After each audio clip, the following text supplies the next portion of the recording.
Donald Trump is now warning that the U.S. will maintain its naval blockade on Iranian vessels and ports unless Iran agrees to curb its nuclear program. And as a result, the price of oil is surging. Let's show you what the global oil benchmark looks like right now. Brent crude on Wednesday, it soared some 6%. It reached a one-month high. Now you can see right there, Brent crude well over 120 U.S. dollars a barrel, now hitting $124.46 a barrel. We're also keeping an eye on gas prices at the pump in the United States. Gas prices, according to AAA, remain very elevated. And let's show you what gas prices look like now. Before the war, under $3. Now, about $4.23, the average price of gasoline in the United States. Now, it was in an interview with Axios on Wednesday. That's when we heard from the U.S. president. That's when he doubled down on the U.S. blockade in the Strait of Hormuz and elsewhere. This is what the U.S. president said. Let's bring it up for you. He said, quote, "The blockade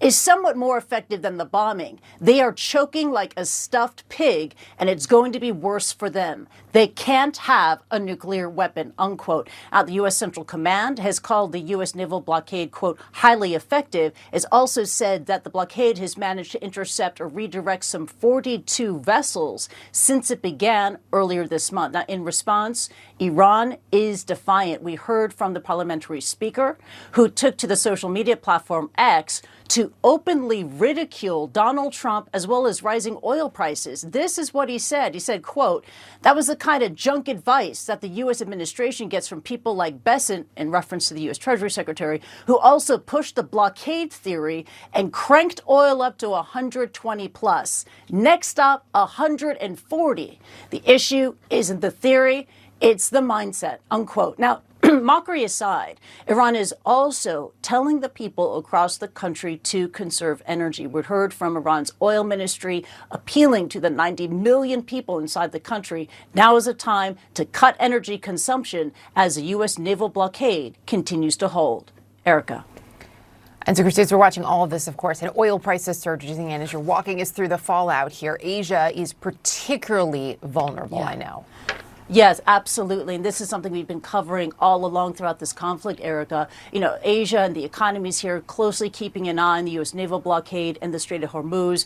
Before the war, some 80% of the energy that would flow through the strait would head here to the Asia-Pacific region. So this crisis has started an energy crisis. It's also turned into an everything crisis. There is a shortage of everything here in Asia, from natural gas, crude oil, to plastics, to sulfur, to fertilizers, which is needed for food as well. This has had knock-on effects on aviation in the industry, with a number of airlines across Asia cutting flights. It's also had a knock-on effect in the production of nickel in Indonesia, a major world producer of nickel. It needs sulfur, this byproduct of petroleum, in order to undergo this exercise. What South Korea and the government there is doing, it's diversifying its energy supply, trying to move away from the Strait of Hormuz, trying to get its energy from other places directly from the United States, from Algeria, elsewhere. China, meanwhile, very interesting. It's been relatively shielded because of its own vast reserves, the fact that it has an electrified power grid, it's diversified its power sources, it's using a lot of coal. Still, it's vulnerable to rising prices as well as rising exports. And Erica, we do have to talk about the human impact here. The human suffering is acute. We have been talking to farmers in Thailand, drivers in the Philippines. They are dealing with the fallout from rising prices, from shortages of fuel. The United Nations recently warned that 8.8 million more people across Asia will fall into poverty as this war grinds on. Erica. Yeah, and it is important. I'm so glad you pointed that out, because we cannot forget that human toll, and it is growing by the day. Kristie Lu Stout in Hong Kong this hour. Thank you.